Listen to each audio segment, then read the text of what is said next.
제10장.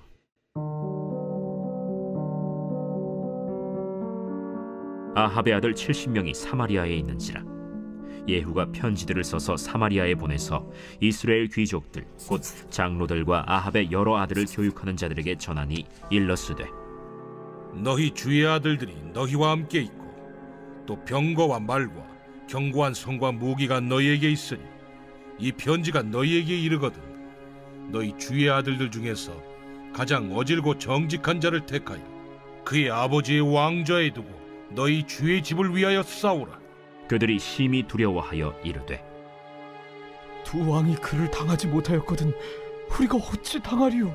하고 그 왕궁을 책임지는 자와 그 성읍을 책임지는 자와 장로들과 왕자를 교육하는 자들이 예후에게 말을 전하여 이르되, 우리는 당신의 종이라. 당신이 말하는 모든 것을 우리가 행하고 어떤 사람이든지 왕으로 세우지 아니하리니 당신이 보기에 좋은 대로 행하라. 예후가 다시 그들에게 편지를 붙이니 일러스되, 만일 너희가 내 편이 되어 내 말을 너희가 들으려거든 너희 주의 아들 된 사람들의 머리를 가지고 내일 이맘때에 이스라엘에 이르러 내게 나아오라.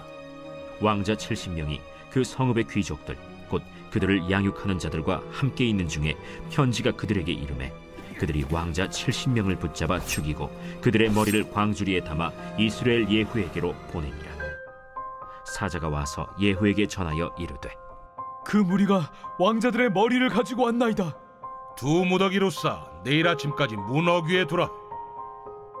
이튿날 아침에 그가 나가서서 뭇 백성에게 이르되, 너희는 의롭도다. 나는 내 주를 배반하여 죽였거니와 이 여러 사람을 죽인 자는 누구냐? 그런즉 이제 너희는 알라. 곧 여호와께서 아합의 집에 대하여 하신 말씀은 하나도 땅에 떨어지지 아니하리라. 여호와께서 그의 종 엘리야를 통하여 하신 말씀을 이제 이루셨도다. 예후가 아합의 집에 속한 이스라엘에 남아있는 자를 다 죽이고 또 그의 귀족들과 신뢰받는 자들과 제사장들을 죽이되 그에게 속한 자를 하나도 생존자를 남기지 아니하였더라. 오늘 열왕기하 10장 말씀을 중심으로 아합과의 심판을 통해 주신 교훈, 아합과의 심판을 통해 주신 교훈이라는 제목으로 함께 말씀을 묵상해 보겠습니다.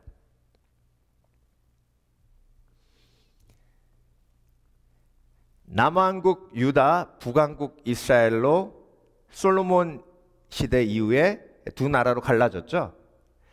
남왕국 유다는 다윗의 자손들이 계속 왕이 됐습니다.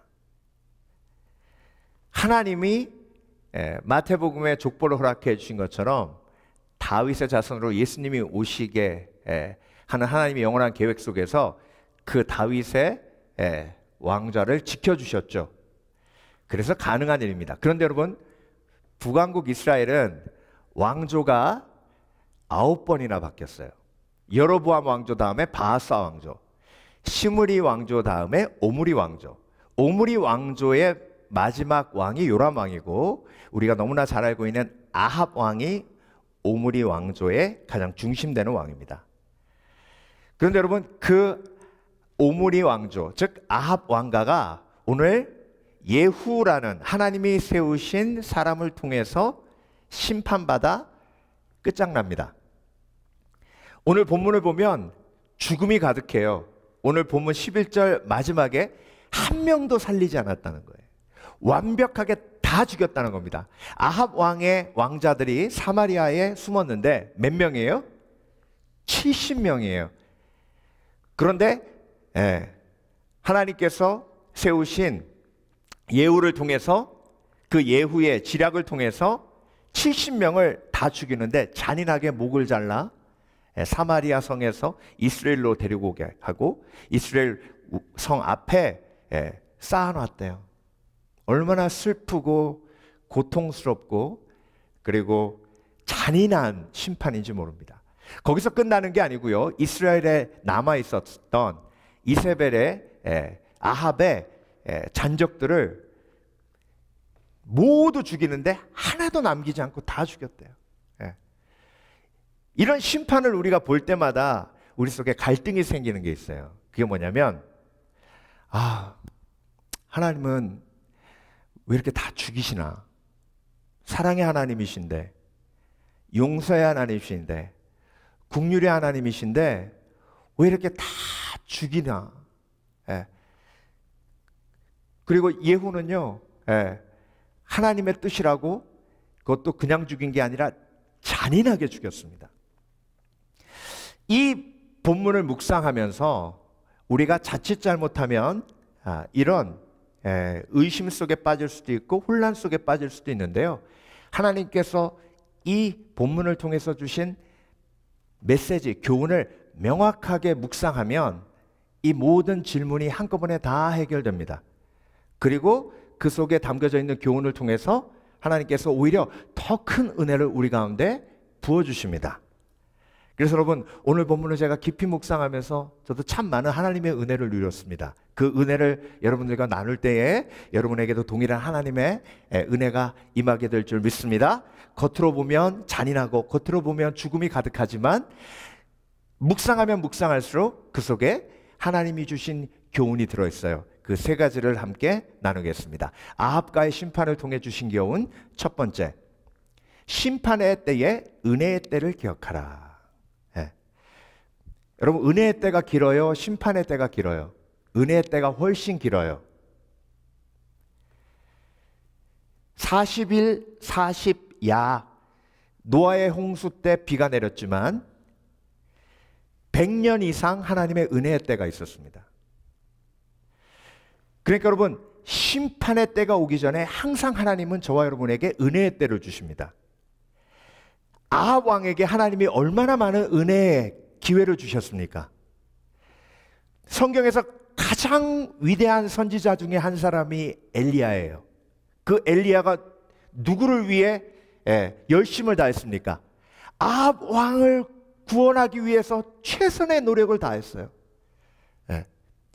여러분, 기근이 올 때에 미리 아합 왕에게 가서 기근이 온다고 얘기하고요, 3년 동안 사르밧 과부 집에 가 있다가 다시 기근이 끝날 때 아합 왕에게 가서 이제 기근이 끝납니다라고 얘기했어요. 이게 무슨 얘기예요? 하나님이 아합 왕에게 날씨를 다스리시고 주관하시는 하나님의 능력을 보여주시면서 아합 왕의 불신앙을 깨길 원하셨던 겁니다. 아합 왕 눈앞에서요, 바알과 아세라를 섬기는 선지자 850명과 영적 전쟁을 벌여서 하늘에서 불이 내리는 걸 보게 하셨어요. 그런데 그때 아합 왕이 회개했어요, 안 했어요? 안 했어요. 오히려 이세벨과 공모해가지고 엘리야를 죽이려고 했습니다. 여러분, 아람 왕이 쳐들어왔는데요, 그때 당시에 아람은 그 고대 근동의 패권을 가진 나라예요. 아람 군대를 이길 수 있는 군대가 없었습니다. 그런데 아람 군대가 쳐들어왔을 때 그것도 한 번도 아니고 두 번이나 하나님의 능력으로 아합 왕이 이겼죠.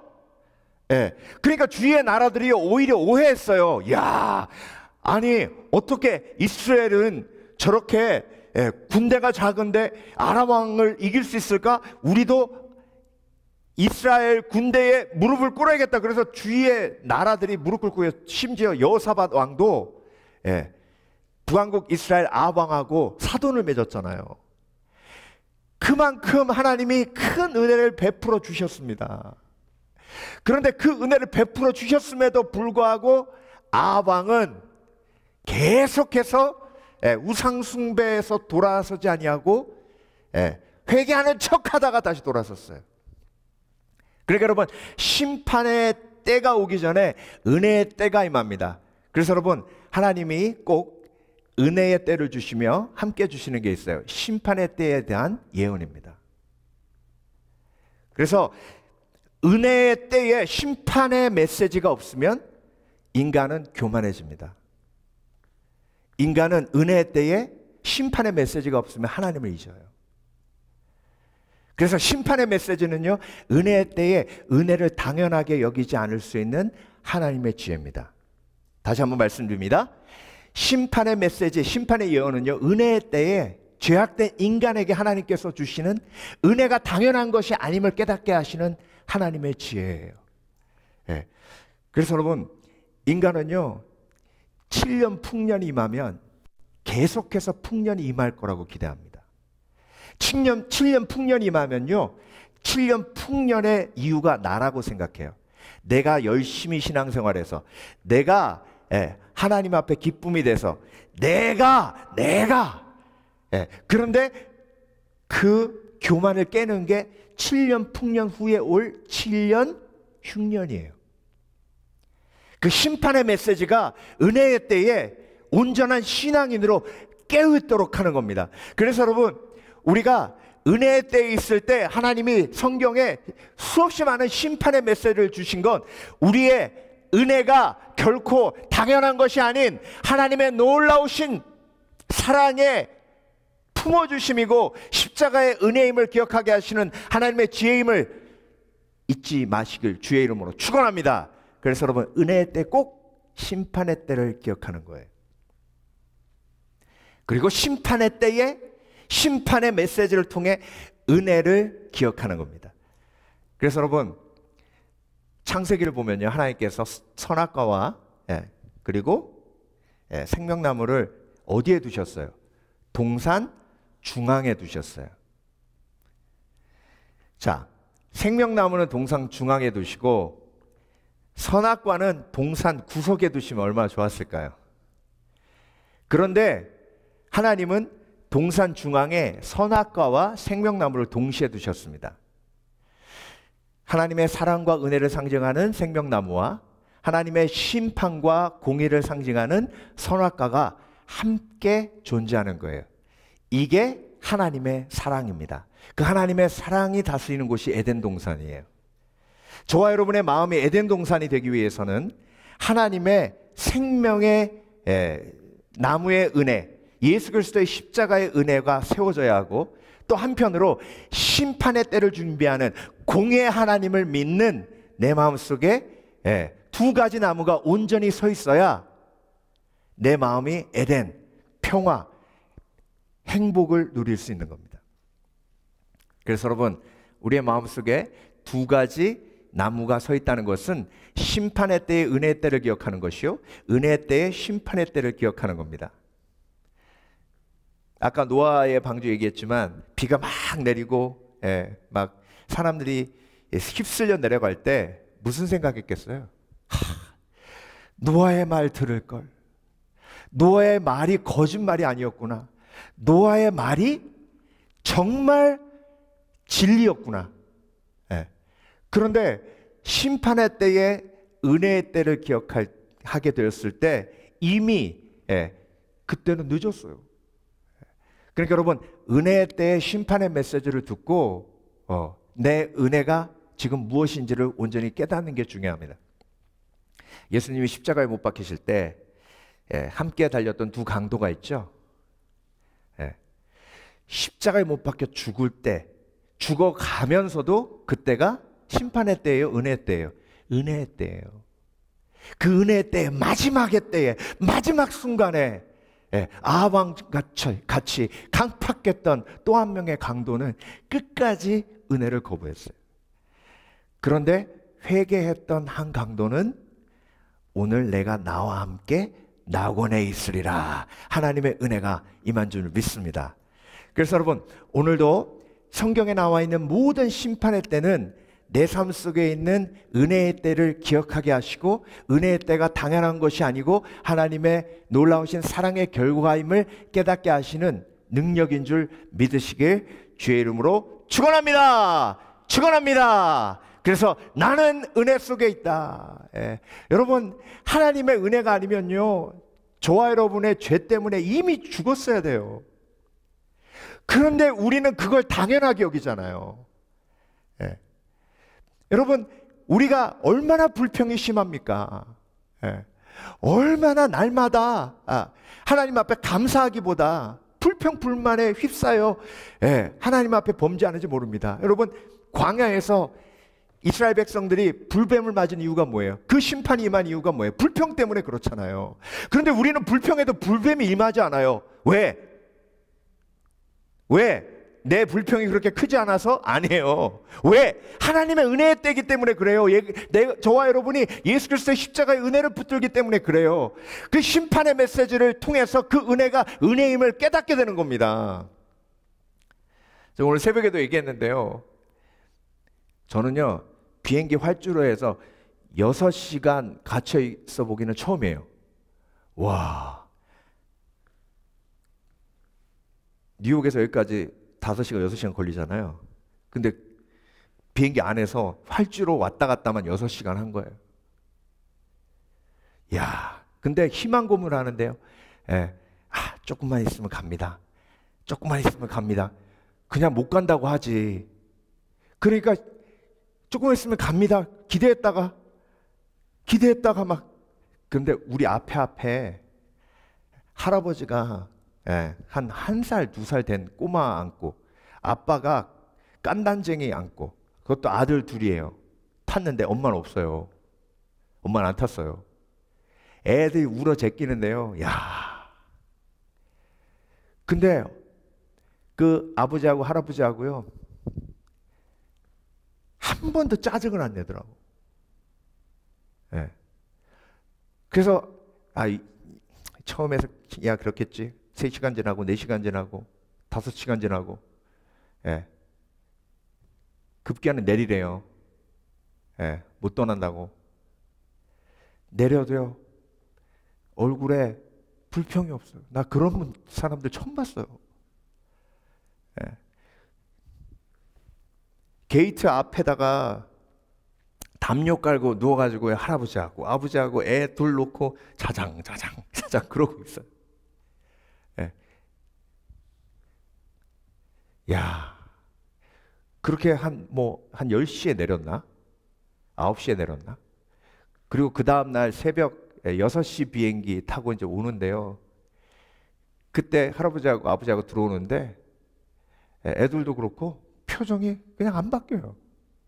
제가 얼마나 큰 도전을 받았는지 몰라요. 야, 나는 목사인데 애도 없고, 그런데 물론 애는 있었지만 예, 울고 막 그런 애가 아니었잖아요. 티네이저니까.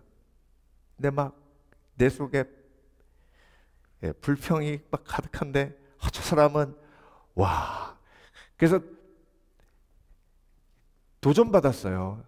내 속에 이렇게 짜증이 많구나, 불평이 많구나. 예. 여러분, 그 불평대로 우리가 심판받았으면요 정말 이 땅에서 다 끝장입니다.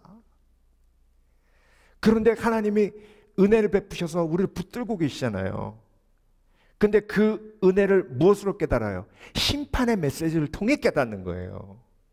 심판의 메시지를 통해 예수 그리스도의 십자가의 은혜가 빛나게 되는 거예요. 그래서 성경 말씀의 심판의 메시지는 우리가 넘어갈 메시지가 아니에요. 우리가 무시할 메시지가 아니에요. 심판의 메시지를 통해 우리는 하나님의 은혜를 기억해야 되는 줄 믿습니다. 그래서 하나님께서 저와 여러분에게 심판의 메시지는 무섭고, 심판의 메시지는 잔인하고, 심판의 메시지는 피가 가득하고, 심판의 메시지는 듣고 싶지 않은 메시지만 심판의 메시지를 통해 하나님의 은혜를 기억하라고 하나님께서 우리에게 메시지를 주신 줄 믿습니다.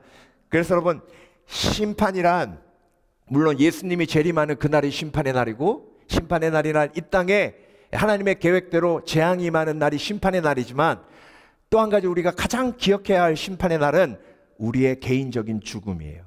한 번 죽는 것은 사람에게 정하신 것이요 그 후에는 심판이 있으리니. 그래서 여러분, 심판의 메시지란 곧 내가 이 땅에서 수명이 있다는 것을 기억하게 하는 메시지예요. 내가 이 땅에서 영원히 살지 못하는 그런 유한한 인간이라는 것을 기억하게 하시는 메시지가 심판의 메시지입니다. 오늘도 그 심판의 메시지 속에서 하나님의 은혜를 찾으시는 복된 그리스도인 되시길 주의 이름으로 축원합니다. 아합 왕은 그러지 못했어요. 두 번째, 아합과의 심판을 통해 주신 교훈, 회개 없는 강팍함은 이중성이다라는 메시지입니다. 여러분, 아합 왕이 얼마나 강팍했는지 우리가 함께 나눴죠. 예. 엘리야를 통해서 하나님이 이렇게 메시지 주시고 저렇게 메시지 주셨는데 강팍했어요. 그래서 절대 움직이지 않고 그렇게 꼿꼿하게 하나님 앞에 나갔습니다. 그런데 여러분, 그거 아세요? 아합 왕도 한번 온전히 회개할 때가 있었어요. 기억하시죠? 열왕기상에 어디에 나와요?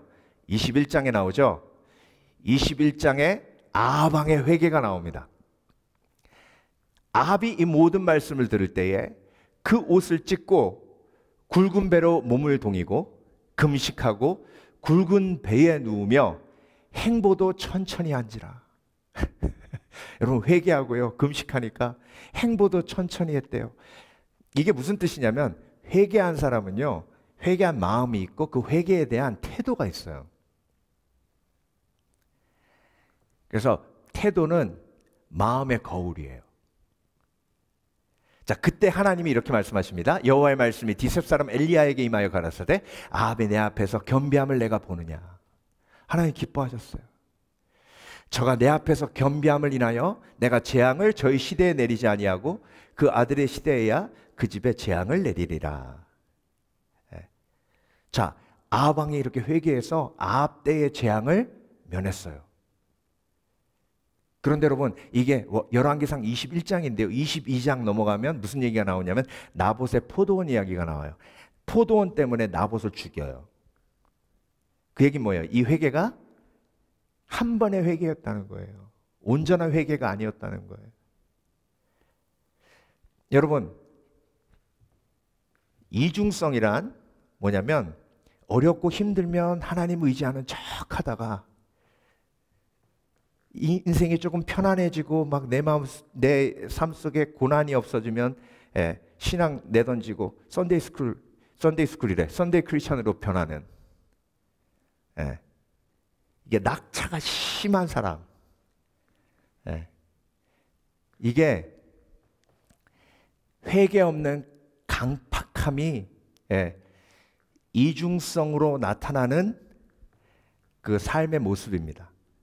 그래서 심판을 축복의 날로 만드는 사람은요, 이 이중성이 하나님의 은혜로 하나로 모아지는 사람이에요. 인간의 가장 큰 이중성은 고난당할 때와 내 삶이 편할 때 신앙의 모습이 완벽하게 두 개로 갈리는 이 이중성이 성령의 은혜로 하나로 모아주는 것이 성화예요. 그래서 너희 중에 고난당하는 자 있느냐? 저는 기도할 것이요. 즐거워하는 자 있느냐? 저는 뭐 하시냐? 찬송할지니라. 그래서 여러분, 기쁜 일이 있어도 내가 하나님 앞에 온전히 예배하고, 고난이 있어도 내가 하나님 앞에 온전히 예배하고, 기쁜 일이 있어도 큐티하고, 고난이 있어도 큐티하고, 기쁜 일이 있어도 전도하고, 고난과 아픈 일이 있어도 전도하고, 기쁜 일이 있어도 교회에서 맡은 섬김의 일 감당하고, 고난이 있어서 내일 내 삶이 망가져서 끝장날 것 같아도 그래도 나에게 맡겨주신 하나님의 부르심 감당하며 섬기는 이 신앙의 모습이요, 심판을 이긴 사람의 특징입니다. 그런데 여러분, 아합 왕은 어떤 신앙인이에요? 어렵고 힘들 때는 막 엘리사시오, 엘리사시오, 엘리야시오, 엘리야시오 도와주시옵소서. 어려움 사라지면 엘리야를 죽여라. 저 인간은 맨날 나에게 좋지 않은 예언만 한다. 이 이중성이요, 아합 왕에게만 있는 거 아닙니다. 저와 여러분에게도 있어요. 근데 여러분, 이 이중성을 일관성 있게 만들어주신 분이 누구예요? 누구예요? 하나님이에요. 그러니까 온전한 신앙인은요, 고난의 때와 평안의 때가 별 차이가 없어요. 그 믿음을 사모하시는 복된 그리스도인 되시길 주의 이름으로 축원합니다. 그래서 나는 하나님, 기쁜 일이 있어도 하나님을 온전히 예배케 하시고, 고난에 찌들어 힘들 때도 하나님을 온전히 예배케 하여 주셔서 내 신앙이 이중성을 가진 신앙이 아니라 예수 그리스도의 고든 마음처럼 일관성 있게 하여 주셔서 하나 되신 하나님만 바라보는 지혜가 있게 하여 주시옵소서. 그래서 여러분, 성화란 정말 일관성 있는 하나님의 마음을 닮아가는 과정이에요. 오늘 본문 보세요. 아합의 신하들 보세요. 여러분 아합 왕이 힘이 있었을 때는요, 아합 왕이요. 예? 아합 왕 같이 위대한 왕은 없습니다. 예? 왕자들 70명 앞에 막 무릎 꿇고 누구 줄을 타야 내가 온전한 권력을 잡을 수 있을까? 저 왕자 막 그러다가 예후가 딱 그 권력을 잡고 70명 죽여. 그러니까 하나같이 배신해가지고 단 한 명도 막 그러면 안 됩니다. 막 이런 신화가 없잖아요. 확 돌아서 가지고 70명 목을 다 자르잖아요. 예. 이게 여러분 인지상정이에요. 그런데 성령이 임하시면 그 이중성을 극복할 수 있는 하나님의 능력이 나에게 임하는 줄 믿습니다. 그래서 지조 있는 신앙인이 돼요. 예. 고난이 있어도 아픔이 있어도 지조 있는 신앙인이 되는 거예요. 예. 그 지조 있는 신앙인이 되기를 소망하시는 복된 그리스도인 되시길 주의 이름으로 축원합니다. 그때 심판의 날이 축복의 날이 되는 거예요. 심판의 날이 내가 상 받는 날이 되는 거예요. 마지막으로 아합과의 심판을 통해 주신 교훈, 심판성의 하나님의 아픔을 보라. 여러분 지금 예후가 계속해서 한 명도 살리지 않고 다 죽였어요. 70명 왕자 다 죽였죠. 이스라엘 안에 있는 모든 사람들 한 명도 안 살리고 다 죽였어요. 하나님이 이 본문에 강조하신 게 다 죽였다예요. 자, 그런즉 너희는 알라 곧 여호와께서 아합의 집에 대하여 하신 말씀은 하나도 땅에 떨어지지 아니하리라. 하나님의 말씀은 다 이루어지기 때문에 내가 하나님의 말씀을 다 이루기 위해서 다 죽인다예요. 여호와께서 그 종 엘리야로 하신 말씀을 이제 이루셨더라 하니라. 자, 하나도 남기지 아니하였더라. 11절이죠. 그 다음에 28절 29절. 그런데 하나도 남기지 않은 그가 금송아지를 섬기는 죄에서는 떠나지 아니하였대. 여러분 죽일 때는 하나도 안 남겼어요. 근데 금송아지는 남겼대요. 여러분 오늘 본문은 이걸 통해서 예후의 어떤 모습을 보여주시냐면요, 하나도 남기지 않고 다 죽인 건 하나님을 사랑해 하나님의 말씀에 온전히 순종하기 위함이에요? 아니면 자기에게 후환을 남기지 않기 위해서 두렵기 때문에 다 죽인 거예요? 자기에게 후환을 남기지 않기 위해서 두렵기 때문에 다 죽인 거예요.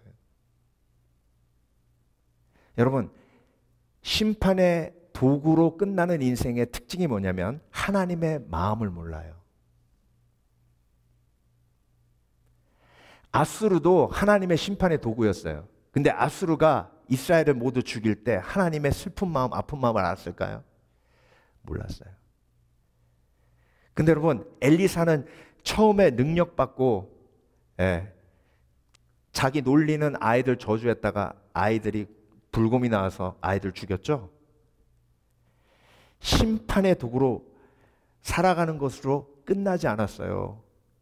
수넴 여인의 아들을 살렸죠. 하나님의 마음을 가지고. 여러분 오늘 본문의 흐름을 보세요. 열왕기의 흐름을 보세요.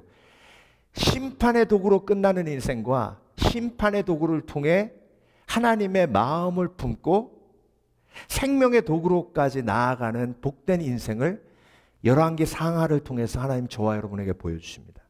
엘리사도 마찬가지죠. 엘리사도 바알과 아세라를 섬기는 선지자 죽였잖아요. 심판의 도구였죠. 그런데 여러분 사르밧 과부의 아들을 살렸죠. 심판의 도구로만 끝나지 않았어요. 여러분 저와 여러분이 인생을 살아가며 소망해야 될 거는요, 심판의 도구가 되는 것이 아니라 생명의 도구가 되는 거예요. 아멘. 생명의 도구가 되기 위해서는 뭘 알아야 돼요? 하나님의 마음, 하나님의 아픔을 알아야 돼요. 여러분 하나님이 다 죽이라고 했지만 다 죽이라고 하신 그 하나님의 아픔을 예후는 알았어야 돼요. 노아가 이 땅의 모든 생물들 하나님이 다 쓸어버리신 계획을 가지시고 방주를 짓게 하시죠. 그리고 그렇게 노아의 가족만 살고 다 죽었어요. 노아의 마음이 어땠을까요? 친구도 죽고 자기하고 친하게 지냈던 사람에게 복음을 전했지만 그들이 듣지 않아 다 죽었어요.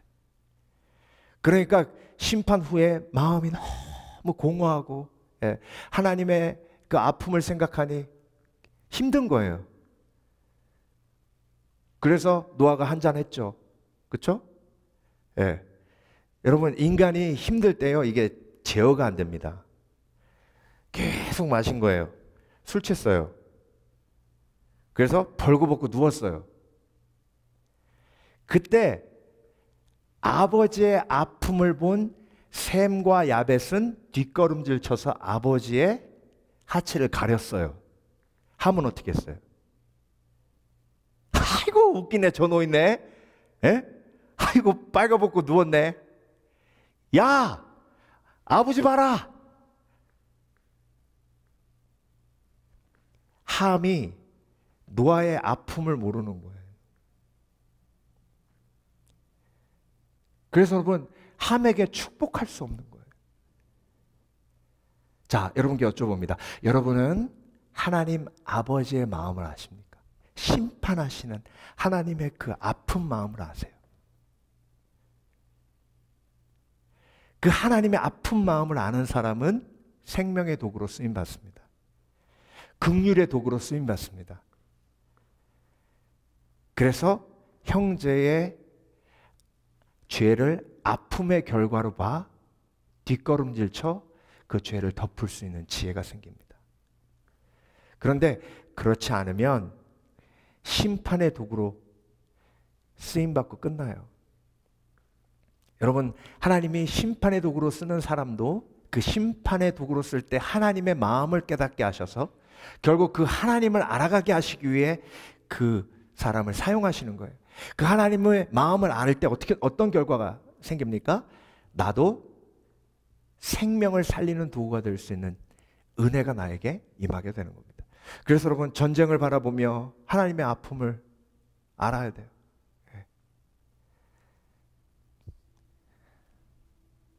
막 애들 병원에도 폭탄 쏘고, 난민촌에서 축구하고 있는데도 막 폭탄 떨어뜨리고, 이 비극적인 일을 바라보시는 하나님의 마음, 내 주위에 믿지 않는 영혼들, 죽어가는 영혼들을 바라보시는 하나님의 마음, 그 하나님의 심판과 그 아픔을 볼 수 있는 지혜가 내 속에 있을 때, 그때 예후가 누리지 못했던 생명의 도구가 되는 은혜가 나에게 임하게 되는 줄 믿습니다. 오늘도 만나를 줍는 여자라는 책이 있어요. 홍애경 집사님이 쓰신 책입니다. 홍애경 집사님은 피아노 전공했어요. 근데 나에게 글 쓰는 은사가 있다는 걸 알고 글을 쓰기 시작해서 드라마 작가가 됐습니다. 그런데 아이들에게 좀 더 나은 엄마가 되고 싶은 마음이 있었대요. 그래서 뭘 할까 하다가 한의사가 되고 싶은 마음이 들었대요. 그래서 한의사까지 됐어요. 열심히죠. 그 한 가지 목적은 뭐냐면 두 딸에게 멋진 엄마, 딸에게 모범이 되는 엄마가 되는 게 목적이었대요. LA에 이민 왔어요. 그렇게 아이들 열심히 가르치고, 그리고 이제 사회적으로 성공하고 아이들도 잘 되는 것처럼 보였대요. 근데 큰 딸이 25세 이제 결혼을 앞두고 있는데 몸이 안 좋아서 병원에 갔더니 암 선고를 받습니다. 그리고 2년 투병하고 하나님이 데려가십니다. 너무나 예수님을 사랑하고 열심히 신앙생활했던 딸, 엄마보다 훨씬 더 열심히 신앙생활했대요. 엄마는 절망에 빠져서 헤어나지 못하고 이제 내 인생은 이렇게 끝나는구나 싶었답니다. 그런데 그 딸이 마지막에 그렇게 얘기했대요. 엄마 미안해. 하지만 하나님이 나와 함께 계셔. 그 말이 계속 맴돌면서, 그러면 딸과 함께 했던 하나님이 나와 함께 계시는가? 그래서 하나님 앞에 원망하듯 생전 처음 그렇게 열린 마음으로 기도하기 시작합니다. 그때 하나님이 홍혜경 집사님에게 주신 응답이에요. 이 책에 그 응답을 그대로 쓰셨어요. 그대로 옮겨드립니다. 내가 너를 데려가지 않은 이유를 알고 싶니? 내가 너를 데려갔으면 너는 지옥에 갔을 거야. 그래서 너를 데려갈 수 없었어. 그러면 나는 영원히 제니퍼를 만날 수 없어. 영원히 너는 제니퍼를 만날 수 없어. 그래서 제니퍼를 먼저 데려온 거야. 그러니까 너도 이제부터 천국에 갈 수 있는 사람으로 살아야 해. 왜? 그래야 제니퍼를 만날 수 있어. 이게 응답이었어요. 그래서 그때부터 이 홍혜경 집사님은 만나는 사람마다 무슨 질문을 하게 되냐면 Are you born again Christian? 당신은 거듭난 크리스찬입니까? 자기가 그렇게 열심히 신앙생활하는 것처럼 보이는데 거듭난 크리스찬이 아니었던 거예요. 예수님을 인격적으로 만난 크리스찬이 아니었던 거예요. 딸의 죽음을 통해 자기가 깨달은 거예요. 그래서 born again 크리스찬이 되는 것이 이렇게 중요하구나라는 걸 깨닫고 만나는 사람마다 그런 질문을 던집니다. Are you born again Christian? 예. 여러분 죽음이라는 심판을 통해 생명의 도구가 되는 은혜를 누립니다. 여러분께 오늘 성령께서 물어보십니다. Are you born again Christian? 이 책에 이런 고백도 나와요. 57쪽에 하나님 우리가 고난에 빠졌을 때 피할 길을 주셔서 우리의 뜻을 이루도록 하시는 분이 아니다. 견딜 힘을 주어 하나님의 뜻을 이루시는 분이다. 그 힘으로 땀이 핏방울 되도록 더욱 애써 기도하신 주님을 생각하면 너무나 마음이 아프다. 제니퍼가 생각난다. 아마도 제니퍼는 그렇게 기도했을 것이다. 엄마인 나는 무조건 살려달라 기도했지만 제니퍼는 내 원대로 하지 마시고 아버지의 원대로 해주옵소서라고 기도했을 것이다. 57쪽에 나오는 이야기인데요. 홍혜경 집사님이 그때부터 시작한 게 큐티예요. 그래서 이 책의 부제가 뭐냐면 말씀을 먹으면 살아난다예요. 여러분 말씀을 먹으면 살아나는 줄 믿습니다. 내 절망한 영혼이 살아나는 줄 믿습니다. 그래서 이 책 제목이 뭐라고요? 날마다 만나를 줍는 여자. 그래서 한국으로 돌아와서 하나님의 뜻을 찾아가며 큐티를 시작했어요. 그리고 지금은 큐티를 사람들에게 가르치는 큐티 강사가 돼서 책도 쓰고 하나님 앞에 쓰임받는 그런 생명의 도구로 살아가고 계십니다. 저와 여러분 오늘도 아합 왕가에 내린 하나님의 심판을 바라보며 우리가 오늘 말씀 중에 잊지 말아야 할 것, 은혜의 때와 심판의 때는 함께 기억되어져야 합니다. 그리고 내가 이중성을 극복할 때 고난이 있어도 기쁘고 즐거울 때도 항상 하나님을 예배하고 하나님의 말씀을 묵상하는 이중성을 극복할 때 심판의 때가 축복의 때가 되는 줄 믿습니다. 그리고 하나님께서 나에게 생명의 도구가 되는 은혜를 허락해 주시고 그리고 심판의 도구로 삶이 끝나는 것이 아니라 생명의 도구가 되어 하나님 앞에 영광 돌리기 위해 하나님의 아픔을 볼 수 있는 지혜가 우리 속에 있어야 되는 줄 믿습니다. 저와 여러분 샘과 야벳처럼 하나님의 아픔을 알고 형제의 아픔을 볼 수 있는 긍휼의 사람이 되시길 주의 이름으로 축원합니다. 오늘 함께 기도하실 때에 그런 놀라운 하나님의 은혜가 우리 가운데 임하게 될 줄 믿습니다.